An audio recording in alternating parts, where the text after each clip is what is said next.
Billions of people around the world planning to ring in the new year tonight.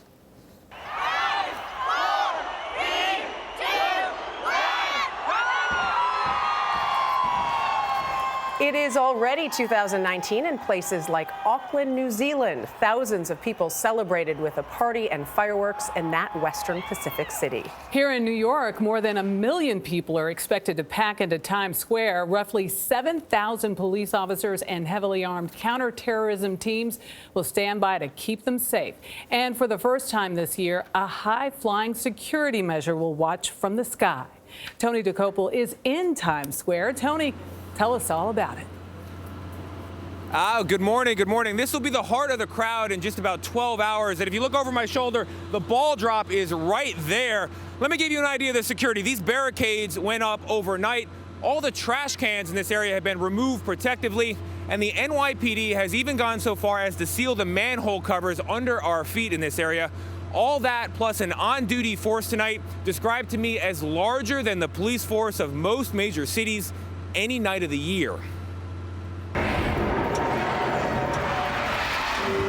For the New York Police Department, preparing for New Year's Eve is a year-long affair.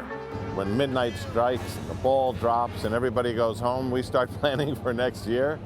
John Miller is the NYPD's Deputy Commissioner for Intelligence and Counterterrorism. He says people hoping to celebrate here tonight will go through metal detectors first. No backpacks, coolers, or umbrellas will be allowed.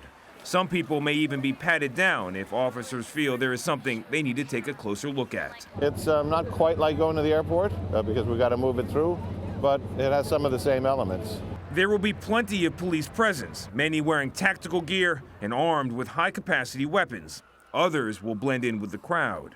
On rooftops, snipers, plus officers embedded inside surrounding hotels. So that if you have something that occurs in a hotel, either before the event or during the event, you don't have to figure out, well, which hotel is it? How are we going to get people there? All of that's built in. Like last year, more than 200 police cars and sanitation trucks will block roadways to prevent a car from driving into the crowds. But this year, the NYPD will have an additional set of eyes in the sky. For the first time, an NYPD drone will be part of the aerial arsenal. It's designed to supplement police helicopters circling above and the more than 1,200 fixed cameras in the 10-block area below. How does the drone fit into the overall plan? The drone actually is able to give us a view inside any of the gaps between those cameras. It gives us flexibility, visibility, and agility that you wouldn't have with another device. Now, important to point out that police say there is no specific credible threat to the celebration tonight, but according to Deputy Commissioner Miller, the NYPD has foiled roughly 30 terror plots since 9/11, and their guard is always up. I asked him what he would say to somebody who is worried nonetheless, and he said, this is the safest place to be in New York tonight. And Anthony, he even brings his own kids. They do an amazing job. Tony, thank you.